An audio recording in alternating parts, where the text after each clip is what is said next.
Welcome to the Sex Talk Cafe, a podcast where you'll get to learn from the experts in the field of sex, love, and relationships. The mission of the Sex Talk Cafe is to normalize the conversation on sexuality while building a bridge between the sexual and spiritual. I'm your host, Susan Morgan Taylor.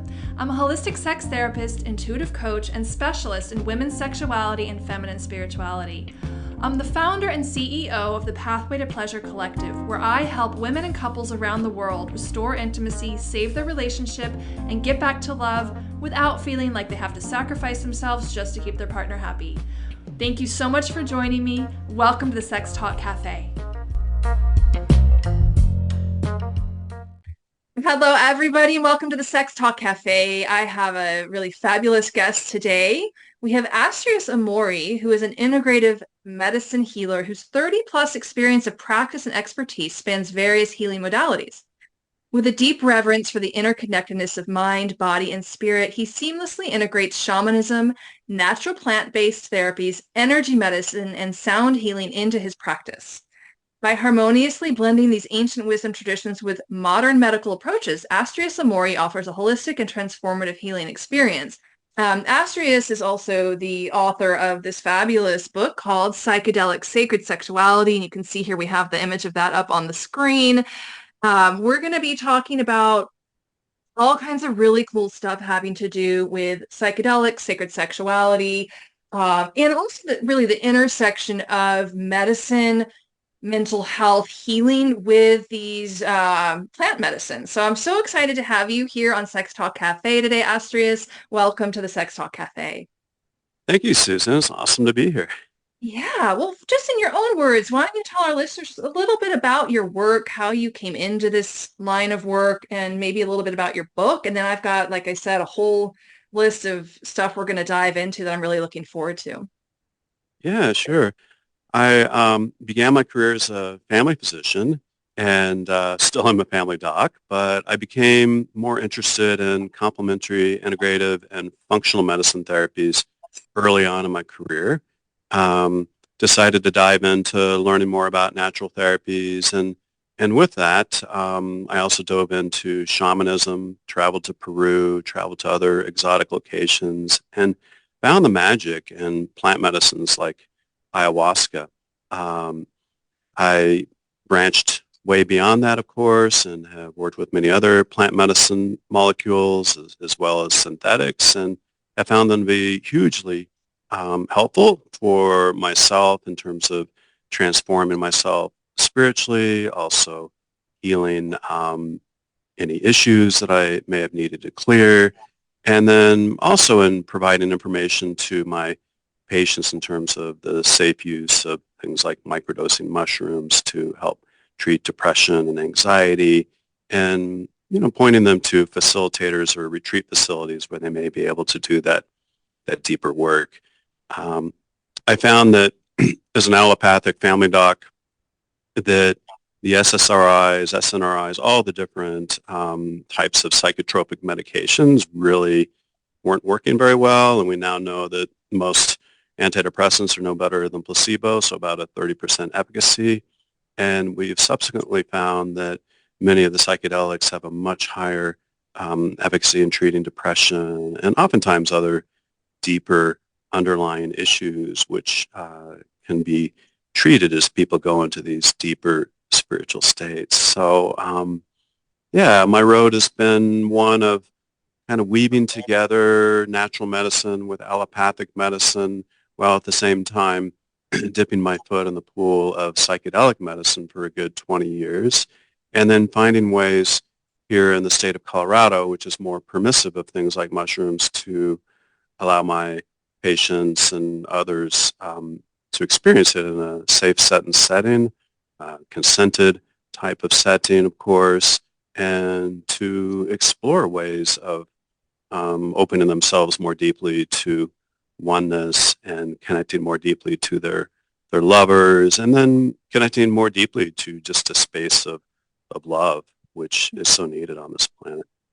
Oh, I just love that. And I think it is really, as someone who comes from mental health, I can't agree with you more regarding the psychotropic medications that are used for things like anxiety and depression, that they just, right, they're not as effective as they've been made out to be, not to mention the side effects that come with the sexual side effects in particular, which really can be devastating. And so I love that you really are kind of like a bridge between these two worlds and that you're able to weave in some of these more holistic approaches and starting to really bring in the psychedelics, which I really believe is the future of medicine, definitely the future of mental health, because like you said, I think there's enough research out there at this point now showing how effective these substances can be, these molecules, these natural molecules for the most part. I know not all of them necessarily are existing in nature, but for the most part, what the natural world can give us through something like, say, psilocybin and magic mushrooms, that really can take us to real healing. I think so many issues when we're dealing with mental health, even physical health issues, are really issues of the mind, issues of the spirit, issues of the soul that are over time made manifest through physical ailments or mental health problems. So I really love this work that you're doing and being the bridge between the traditional medical world and then kind of bridging in some of these, what we would consider in our culture kind of fringe, although I believe it's really the future of medicine. Would you agree with that? Yeah, I would agree that it's the future, but it was also our past. If we go way back to the Asclepion, the beautiful healing temple that Hippocrates worked at, he would have his clients or his patients arrive the night before. They would drink an elixir of some sort. Maybe it was something like ayahuasca.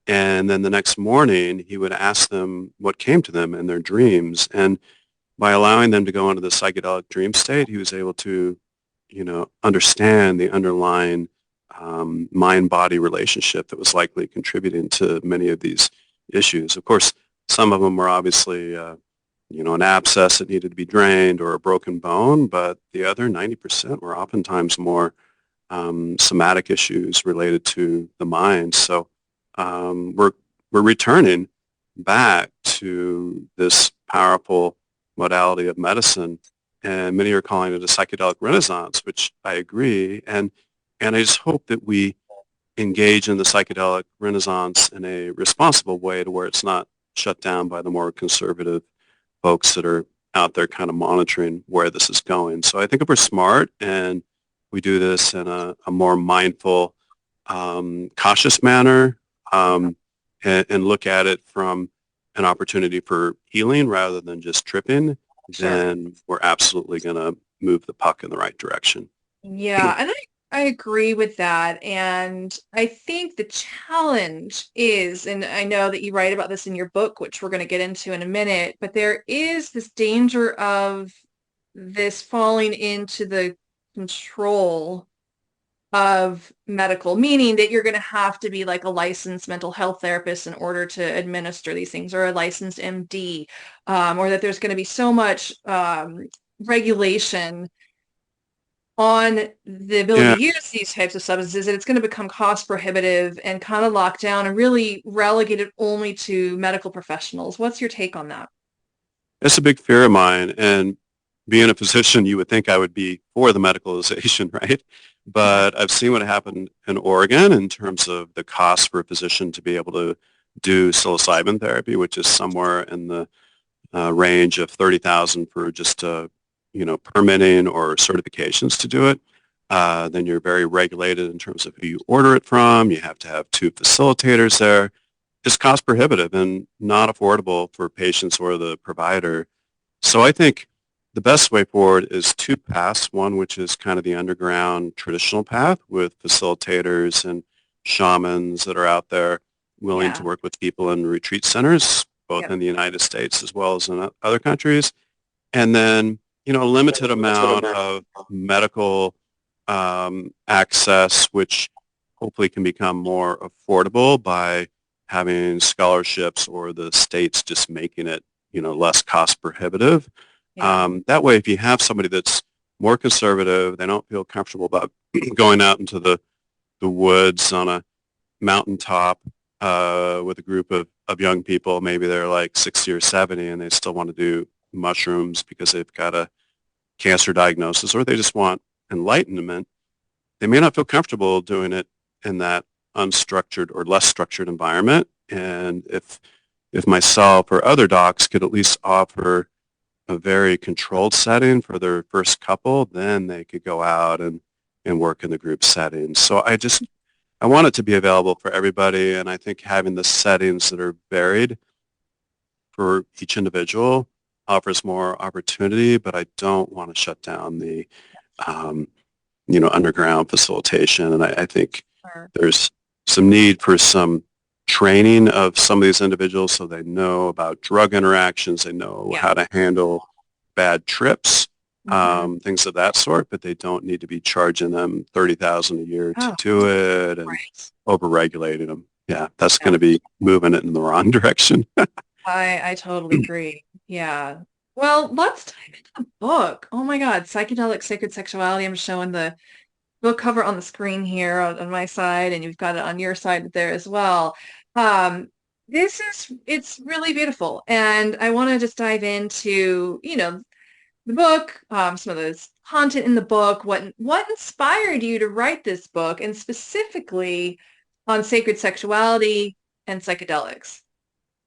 Yeah, thanks, Susan.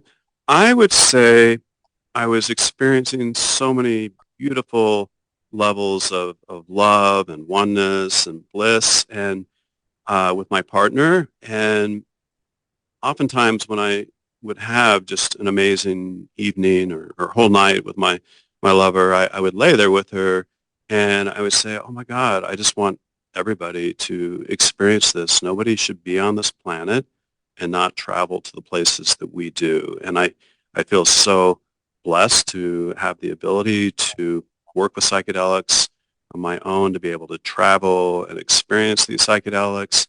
And how can other people to travel to these states of bliss and oneness with their lover?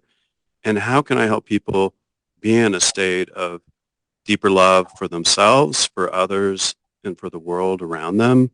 I often find myself in this beautiful state of just my heart exploding in light and love when I'm really deep in the medicine, and especially when I'm holding my partner. And I think we could shift the planet and the whole dynamic of, how we work together to solve conflict, how we work together to solve climate change and, the horrible things that are happening in the Middle East instead of this whole um, aggressive, masculine element of control and greed, which exists in so many different levels, whether we're talking corporate society or the war machine or the control of territories between countries, et cetera. There needs to be a return to love, respect, oneness, and collaboration and away from division and competition and greed. So I think psychedelics offer an opportunity for that. And so, yeah, a big motive of it was, on the deeper level, philosophically and deep from my heart, how can I shift this crazy fucking world to a place of love? And, to my readers, I apologize for not having my picture on the screen because this is such a taboo topic and because I'm still practicing medicine.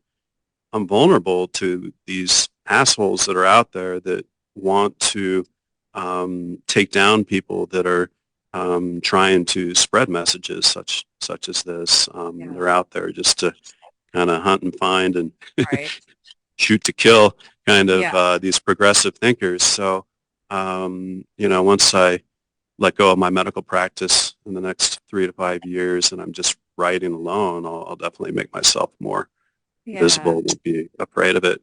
But yeah. but yeah, that's it in a nutshell. Just wanting people to experience love, and it took me 3 years of contemplating this book to have the cojones to say, you know what, I'm going to write this book no matter what, and I know I'm going to get backlash from various people in regards to whatever, and it's better for me to get this out there and to shift 3 or 4 people into a place of love than to worry about the repercussions. So Yeah. there it Well, is. yeah. Thank you. Thank you for your bravery and writing the book and being here, and understandable why we have to be a little bit incognito for that purpose. And Mhm. I look forward to the day where that's not the case. But that's how it is. In your book, you share a lot of like your personal stories of you and your partner on sort of different molecules and sort of having these experiences where you are, going on the journey together, and then you're also having the interaction of lovemaking while you're on the substances, which I think is really beautiful. And I want to ask you a question about that because I've always had this rule of like, don't combine the drugs with the sex, because what if the sex then, when you're not using the substance, is it diminished in any way? Like you're having these really high, amazing experiences while you're on the psychedelics, these really powerful, beautiful energy, love, connecting with the universe. Does it at all diminish having sexual relations when you're not using the substances? I think it enhances everything, but the importance of it is that the couples always consent before they decide to partake in a particular psychedelic, and they understand that it may make them wilder in one way or another. And then if there's, an area of exploration that goes beyond where she or he may want to go, then, they need to either have a sign that they raise, that says, okay, I don't want to go there, so that there's Okay. no element of non-consenting Yeah. progression in the sexual activity. But I would say the benefit of psychedelics is it helps take our default mode network offline, which, we have many people that have spoken about that. Michael Pollan and How to Change Your Mind, he discusses the default mode network quite a bit. And it's basically, it takes off this monkey mind that's always thinking about, oh, what do I need to do tomorrow? And what am I, forgot to pay this bill. And you're more present for your lover, and you're able to feel them more sincerely from their heart. You're more authentic yourself. And then you're in the space of timelessness and deeper love that allows you to just be in flow and be in this ecstatic state. And sometimes it's not lovemaking. Sometimes it's just holding each other in a yab yum position. Sometimes it's doing tantric massage. And then you find that the psychedelics improve the sensitivity to touch, to smell, to taste. All your sensory perceptions are, double, if not 10x enhanced. So it just makes it that much more juicier in terms Yeah. of the experience. Yeah. What would you say to someone listening to this, perhaps, who might say, well, that I'm just being devil's advocate here, because I Yeah, always like to try to consider, what's the other perspective. totally. Like someone that might say, like, well, that's, just a shortcut, and you should be able to access those states without the quote unquote drugs, not seeing it as, we'll talk about the medicine piece, these Hmm. substances really as medicine, or I believe they're like really a bridge for us to taste these other realms. But what would you say to someone like that just said, oh, like, why are you using that stuff? You should be able to do it, quote unquote, naturally or on your own or without the aid of these psychedelics. I would say, yeah, you can get there to a certain degree with holotropic breath work and Kundalini breath work, and, even with tantric practice. Mhm. But this will amplify it so many more times in terms of the levels or quantum leaps that you can make compared to not having a psychedelic on board. And if you listen to people, psychedelic experts like good old Terence McKenna, they'll tell you that one LSD trip was the equivalent of a year of meditation, right? Oh, wow. Yeah. Many will say the same thing for mushrooms.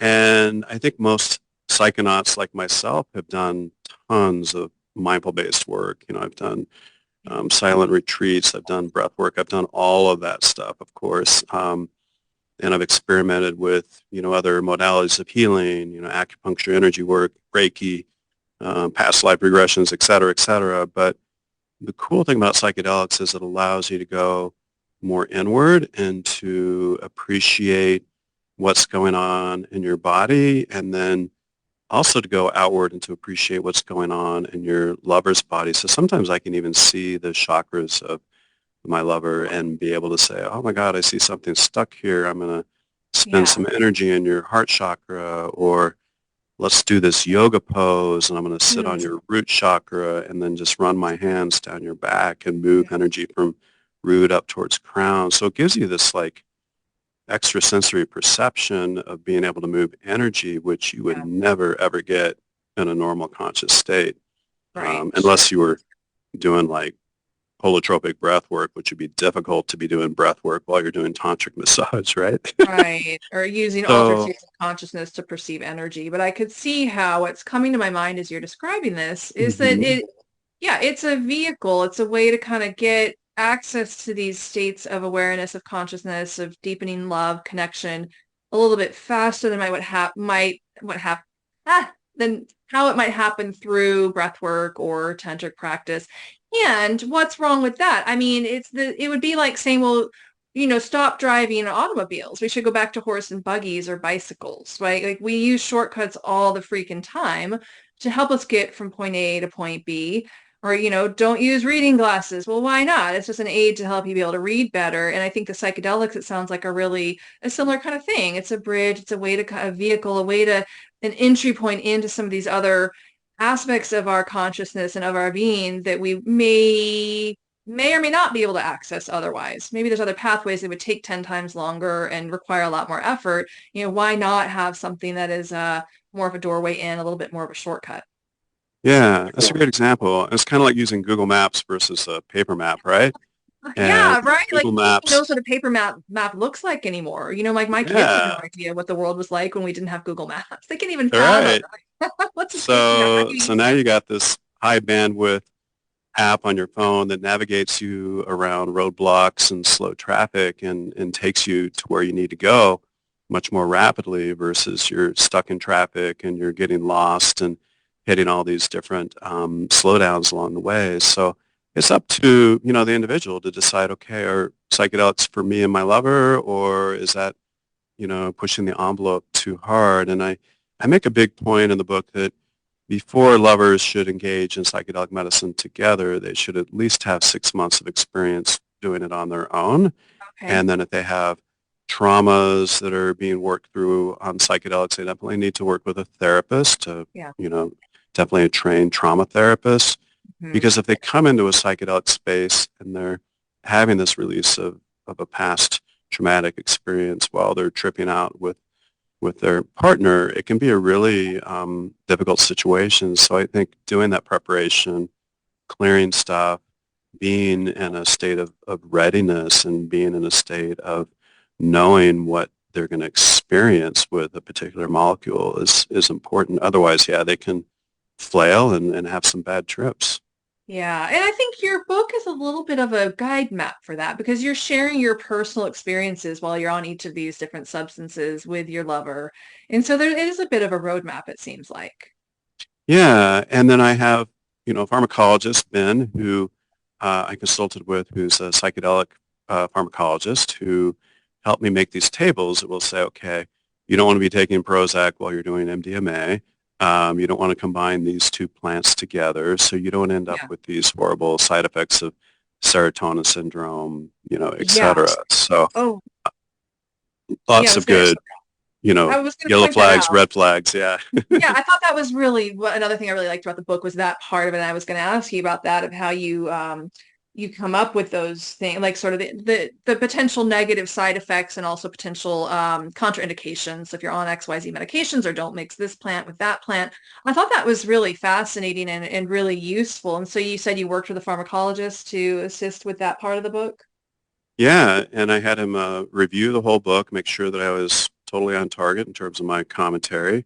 And then we discussed, different conditions that are contraindicated for psychedelic medicine, such as bipolar, schizophrenia, other delusional type conditions, because we Yeah. don't want to send those people out on a loop of disorientation. So, Well, um, sure. And yeah, that calls to mind. I actually know I have a personal friend who did a lot of psychedelics in his early years and then used, I'm not sure what it was. It might have been like that frog medicine or ayahuasca, some psychedelic Campo. medicine. Hmm.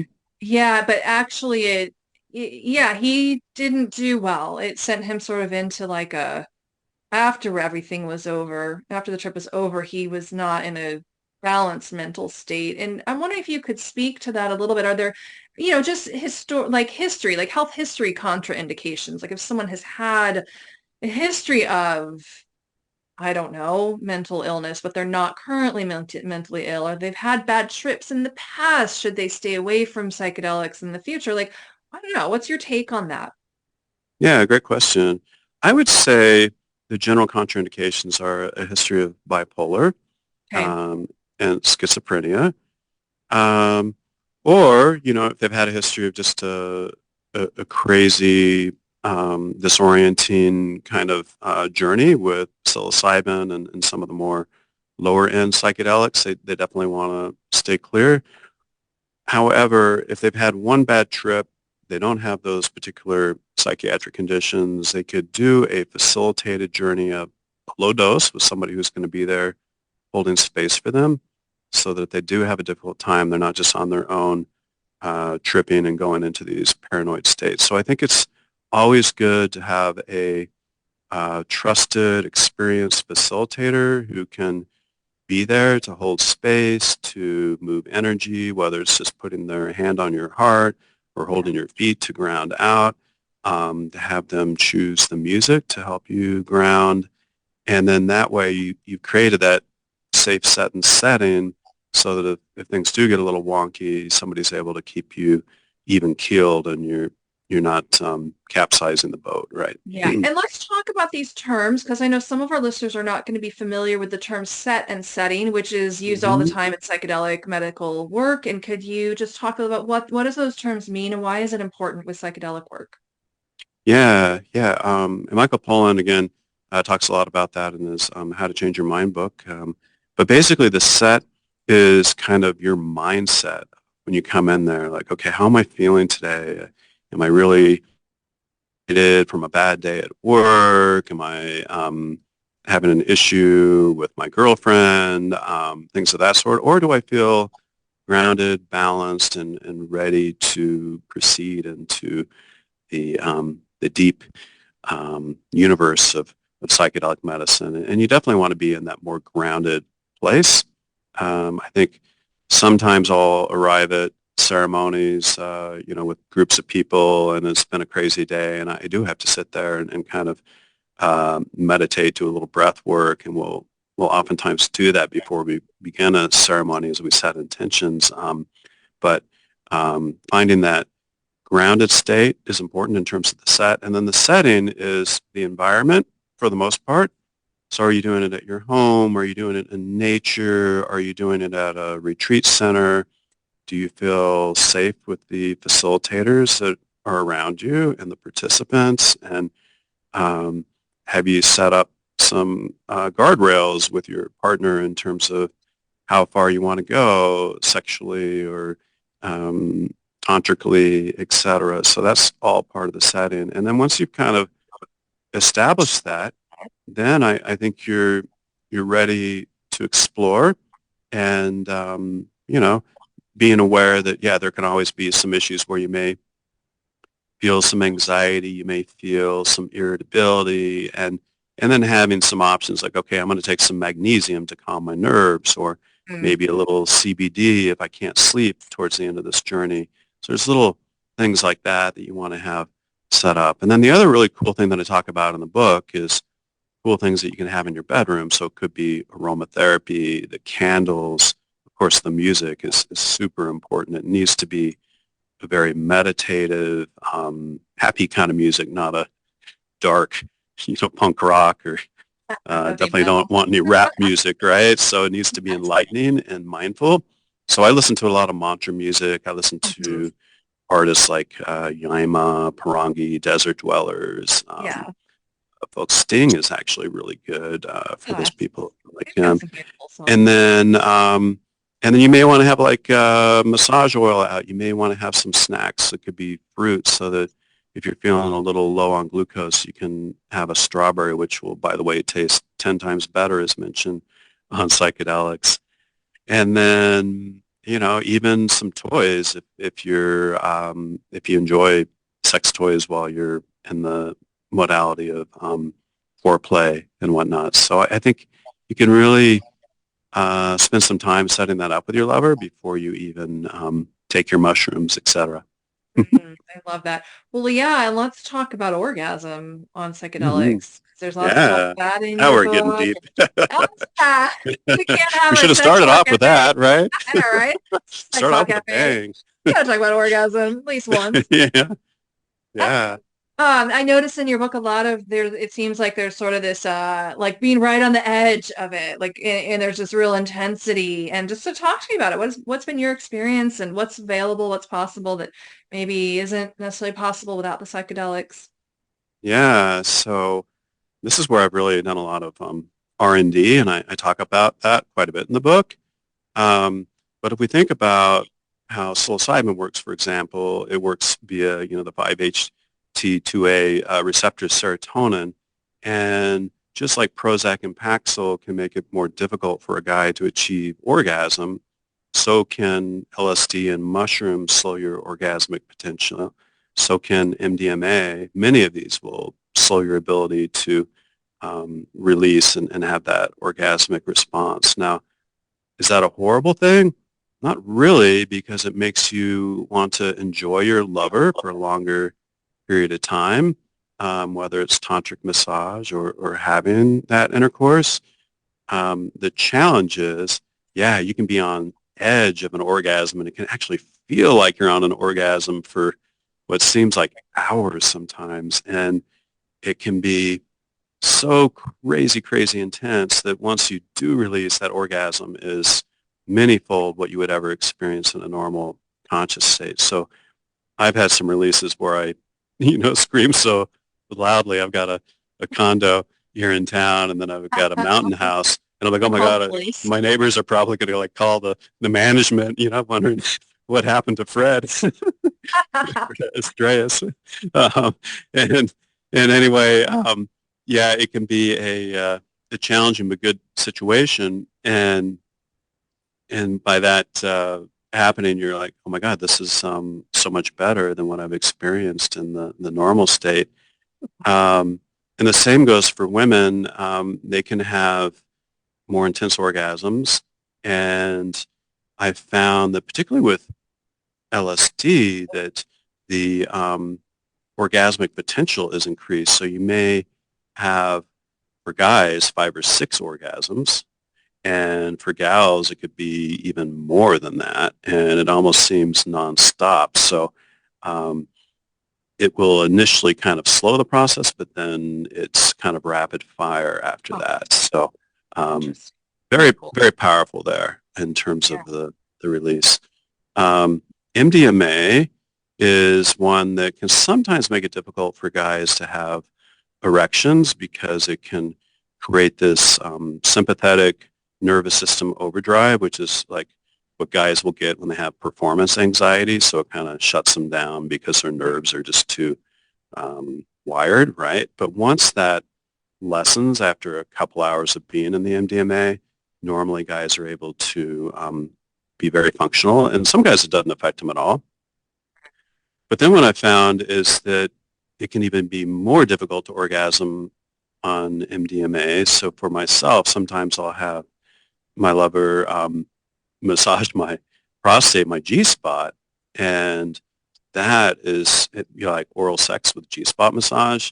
That can be the most earth-shattering orgasm a guy can experience is MDMA with that kind of sexual activity. And then the same thing can be true for the gal, hitting those two incredibly sensitive areas as well. Yeah, I love it. So there's really this idea of, like these doorways opening, the access into these other realms of deeper love, connection, the capacity to feel more, to experience more, to access cosmic states of consciousness and connection, feeling into your own pleasure, but also your lover's body and pleasure and energy. I love all that. And here's a question I have for you. That's Hmm. all amazing. However, what about keeping our brain chemicals balanced? If we're beginning to experiment as you have, quite regularly with some of these molecules, there can be, I'm sure with some of them, such as MDMA, even a certain risk, maybe all of them, but I know with MDMA, a certain risk of sort of getting like a serotonin imbalance to the extent where it could almost lead to things like depression. If you're Hmm. overusing these molecules or you're not supplementing properly after using them. And I wonder if you could just speak to that. Like, how do we stay balanced and healthy while exploring? Yeah, thanks for bringing that up, Susan. Um, MDMA is the most well-recognized problem child in terms of causing a post-journey fatigue and sometimes depression, irritability. And I talk a lot about it in the book on how we can do things such as 5-HTP, 5-hydroxytryptophan, which supports serotonin rebuilding, magnesium, some of the grape grapeseed extracts, N-acetylcysteine, glutathione, NAD, etc., can help you reboot and be fine. I think the importance of MDMA, in my clinical slash psychedelic opinion, is to try to limit it to once a month and not to go too big. So I would say don't go beyond 200 milligrams if possible. And then obviously do it on a day where you're not going to work the next day and give yourself time to just relax and rebuild your neurotransmitters before you go back into the Yeah. work week. Yeah. Right. I think the other ones don't significantly impact the neurotransmitters in a way that it's a big concern, but you still have to be aware. And for some, a little 5-HTP can be helpful there. Mhm. And a lot of it too is integration. So after you've had an amazing cosmic um, journey with your lover, you want to talk the next morning, the next day, the next week, the next month about what came in for them. Was it good? Was it bad? What can we do better next time? And then, be able to sort out any issues that may have arisen from it. So integration is a Yeah. key part of any ceremony. Yeah. Thank you for that. And I think the other question that comes to mind is sourcing the substances, because it depends, at least in the United States of America, it does depend on which state you live in because the laws are different from state to state. You have varying levels of accessibility with some of these substances, and some of them really not at all. So they're being obtained through potentially questionable sources. Like, how does one go about safely sourcing and or vetting a source? And I don't know, this might be outside the scope, but if you're willing to speak to that, because I'm sure, people listening to this might be thinking that, how do we safely and responsibly source these substances? Yeah. No, another great question. Um, I feel that for psilocybin, for example, it's best to grow your own or to have a friend that grows it for you. In the state of Colorado, it's decriminalized, and we can grow our own. It's, looked down upon, but you're not going to be thrown in jail for it or even get, fined, etc. It's illegal to buy mushrooms from somebody else, so it has to be donated to you. Maybe you take them out to dinner or something as a as a donation back to them. Um, so I'd say mushrooms are the easiest, safest way to go because you pretty much know what you're getting in terms of the spores, and it's a little bit difficult to grow. So some people may want to find a friend who's passionate about it and just help support their hobby. Um, for the other molecules, particularly MDMA, we absolutely want to test it for things like fentanyl. And there's a company called Safe, which has these little dipstick tests that you can do. And I think it's critical to sacrifice a capsule or two and make sure that it's not contaminated with fentanyl and other substances. Same can go for checking LSD, etc. Um, but most of the plant medicines are going to be safe. It's going to be the man-made ones that you've really got to double check and spend the money. You can order these on Amazon and then Okay. test It, them. it's called TAMP, TAMP, safe, TAMP space, like TAMP Oh, space. How dance do you, like what? dancing, Oh, dance safe. dance safe. Okay. Yeah, because it was the rave The dance community rave communities. Yeah, yeah, yeah. that Okay, would want to dance. make sure that their MDMA was safe, so they Yeah. called it dance safe. Oh, And yeah, you can buy various levels of different test strips there, and they're effective. And I strongly recommend that. I think it's always a good idea for people to have spray Narcan around just on the very off chance that they test something and mm, then it ends up there's one sour yeah, fentanyl in there that you got, unfortunately. So yeah, a lot of times you can get those free from psychedelic medicine meetings, or you can buy them in pharmacies now. I think it's good for everybody to carry one just in case they see somebody randomly on the ground who yeah, looks like they've had an overdose, and you can squirt it in their nose and save their life, right? So yeah. Wow. it should be a fairly ubiquitous compound that people have in their glove box, in my opinion. Yeah, Um, good mhm. advice. Yeah. Well, let's talk a little bit too about using, like, really getting the most out of a psychedelic journey. Now, I know I am familiar with Rick Strassman's work on the DMT called the spirit molecule, and DMT is one of the substances you talk about in your book. And I think Hmm. what was interesting about his work was it was really set up to be like a scientific study to the best degree possible that he could do, having it in a controlled setting, really controlling the dosage, and then following his subjects over a period of time across a varying number of factors. And if I recall correctly, one of the things he found was that I think it's like the integration, like people didn't seem to have, this is just what he found. I'm not saying this is true across the board, but he seemed to say that the integration of the experience, like people would have really profound insights while they were on the substance and it was really deep, and maybe there'd be, some stuff a few days after. But in terms of kind of like long-term impact, he didn't feel like the findings really supported that, like that it was sort of fleeting, like it wasn't maybe what we were hoping, at least for DMT, that DMT would be. And I'm kind of curious if you have an opinion on that in your own work, or maybe it was just that particular substance that he was studying. But what do you find in terms of really like lifelong impact or long-term impact on emotional, psychological, mental health, et cetera, from using these substances? Yeah, that's great. I've met Rick up in Boulder, really nice guy, and I'm really happy he did the research he did with IV Yeah, TMT down in Albuquerque, New Mexico. Um, I think when you're working with DMT, you go so far into the stars that you're not really able to put it together per se in terms of okay. integrating what happened there.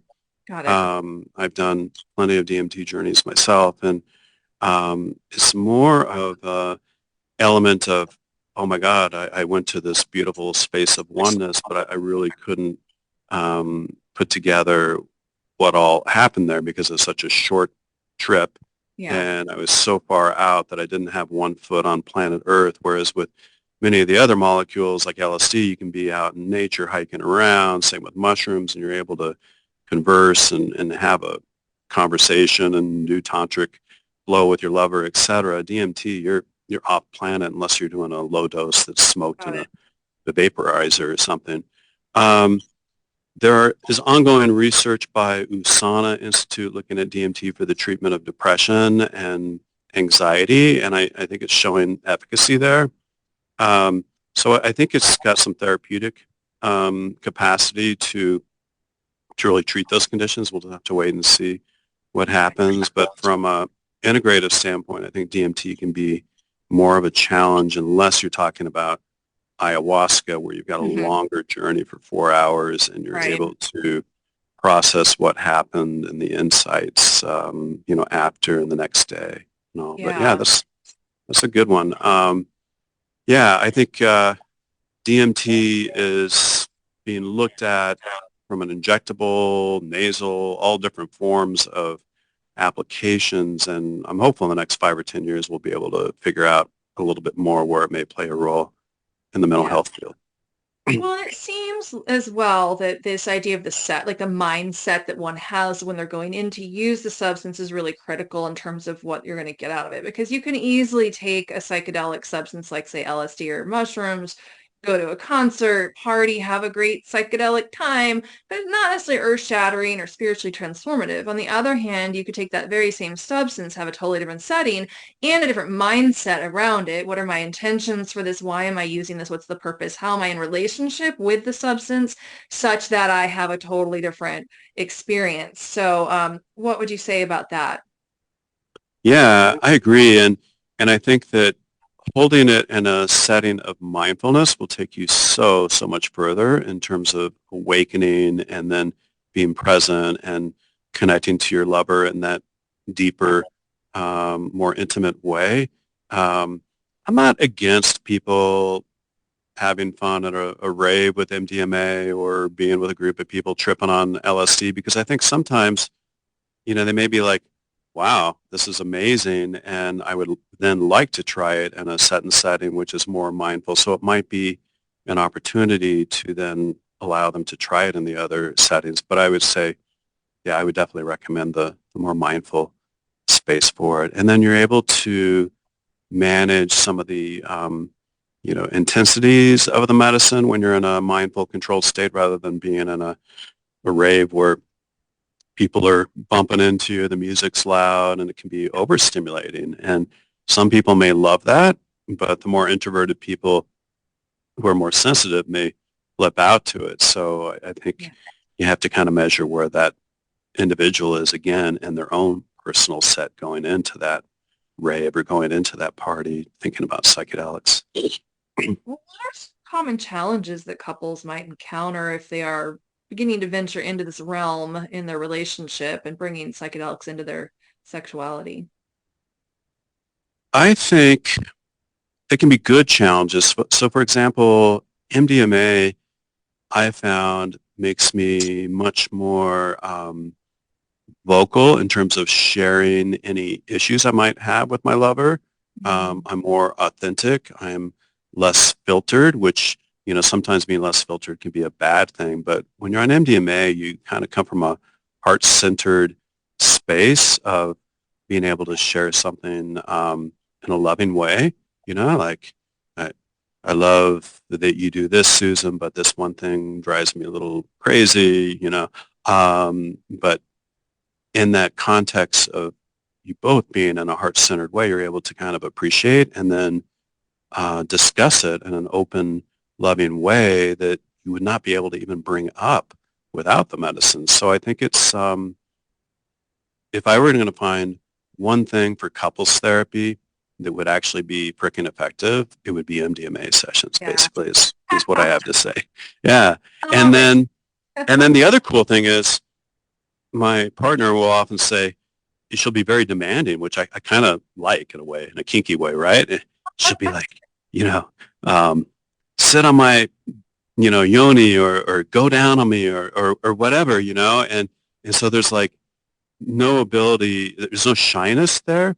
She Yeah. tells me what she wants and instead of this whole filter of, oh, well, he might think this or that if I ask him to Yeah. do this and and then I'll be the same way. So we're able to have our needs met, and it almost feels kind of selfish because we're so demanding. But she'll demand just as much as I will, and then towards the end of her, like, wow, that was just freaking amazing. Can we just do that in a normal state? And we've gotten to Yeah. where we can do that more now. But Wow. yeah, it's taken several MDMA sessions to kind of take that filter off and then to be willing to be more creative in our sexual play and, ask for what we want and be willing to receive, right? Sometimes Yeah.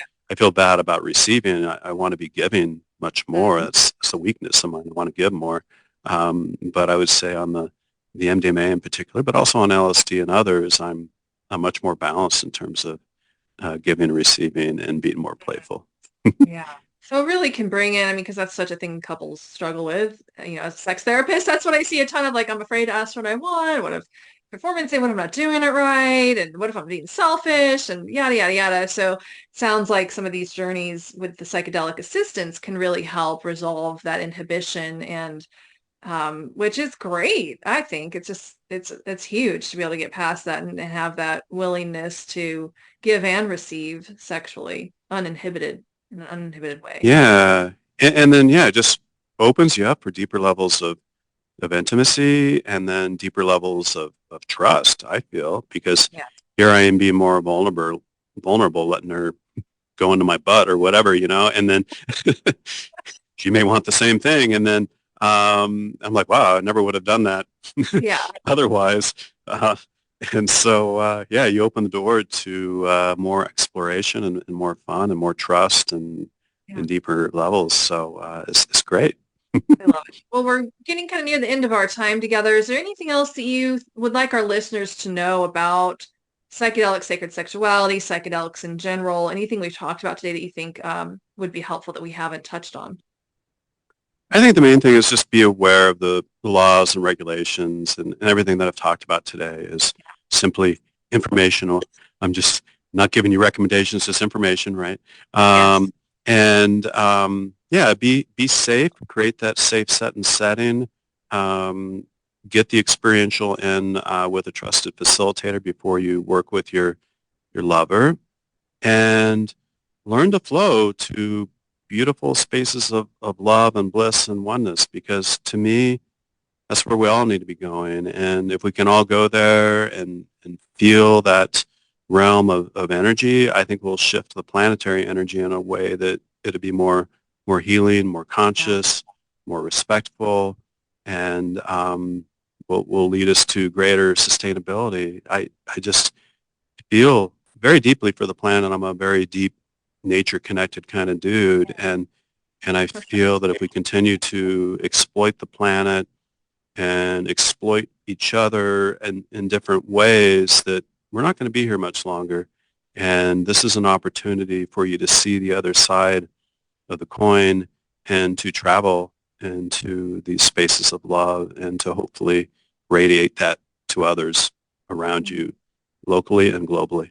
Yeah. And where am I know that there are resources out there for finding people who are trained to hold space, right? There nowadays there's certifications for various, well, mental health folks and maybe even other types of people who aren't necessarily mental health to, to hold Mhm. be these space holders, to be the guides to help people kind of get the most out of a psychedelic journey. Do you have any resources you could share with our listeners that you know of where people could find these types of practitioners?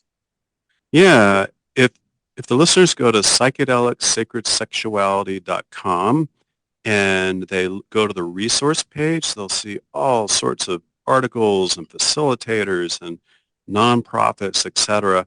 I think your best place to go is a local psychedelic society meeting. And I don't know exactly how many there are now, but pretty much every state has one except for maybe the Yeah. Deep South. Okay. And if you can go to those, you can even go to them virtually. Many of them will stream them. You can find local facilitators there, and you can meet them in a setting of, a formal or kind of informal meeting of seeing if they feel like the right type of people that you would trust and that they have the experience to take you on a mushroom journey. That would be my Right. recommendation. MAPS has some recommendations. That's Mhm. the Multidisciplinary Association of Psychedelic Studies, Rick Doblin's group. There's, retreat centers that are trusted that you can go to if you want to do ayahuasca or other plant medicines. But all of that's on the website, and I'll be adding to that continually. And then if people have feedback that they want to make on the book, which by the way is available on Amazon. They can email me at the Astraeus, um, I think it's just astraeus.amori@gmail.com, although you'll find the link on the website. Okay. Um, and then just say, hey, I have this question or this feedback. I'd love that because I do plan on doing updated editions of the book in terms of new things I learned from my own explorations as well as other people's feedback. So I hugely appreciate that. Yeah, or your next book could be on the edge of orgasm or something like, right? Like you're just floating on the edge of orgasm for like Yeah, hours. the never-ending orgasm, I could call it Right that. part two, like the So, orgasmic edge. yeah, I mean, one of the cool things in the book is I have several erotic passages that describe what we feel while we're on these particular molecules. So I think that's something that once you read these states that you can go to, you'll be able to resonate with, oh, maybe I want to work with psilocybin, or maybe I want to consider doing Yeah. LSD, et cetera. But I wanted the reader to get a feel for the actual experience, not just Yeah. the scientific, spiritual elements of Yeah. it. And I mean, I'll be testimonial for that, having read a decent part of the book. It's really a fun read. It's really enjoyable because you're telling these stories of you and your lover. So you really get a taste for like what these journeys might be like. I mean, they're going to be different for everybody, but you get a little bit of a taste. And then I do really like how you have some of the more practical stuff like the metabolism, how this molecule works, dosing, ideas for dosing, what a low dose versus high dose is. I like that. I think it's a really great resource that's easy to read. It's not like super academic where you're going to get bored or it's definitely like a really fun journey going through the book. So I'll just say that for my listeners. And I do encourage everybody listening to go check out a copy of the book. You can get on Amazon. Here's the cover again. I'm going to show it here. Psychedelic Sacred Sexuality by Astraeus Amori, available on Amazon and then also at your website, Astraeus, which is psychedelicsacredsexuality.com. Any other ways that our listeners can connect with you that you'd like to share? I think, yeah, through the website is best. I do have a Facebook page too, and it's got a fair amount of content on there. And I'll be posting this podcast and any other fun talks that I do up on the website too. So if you want to listen to it again, you can just go to the website and stream it and get the Right. pearls out of it. But Yes, awesome. Well, thank you yeah. so much for being my guest today on the Sex Talk Cafe. Thanks, Susan. It was so much fun, and let's do it again if we want to Let's do focus in it again. on, a particular molecule or topic, That'd you be name it. great. Okay, I'm in. Awesome.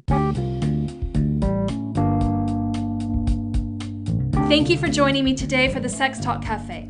Please be sure to show your support by subscribing to this podcast and sharing it with your friends. To keep in the loop on future events and happenings, and to grab your copy of our free ebook, The Pleasure Keys, 7 Secrets to Feminine Sexual Fulfillment, visit us online at pathwaytopleasure.com.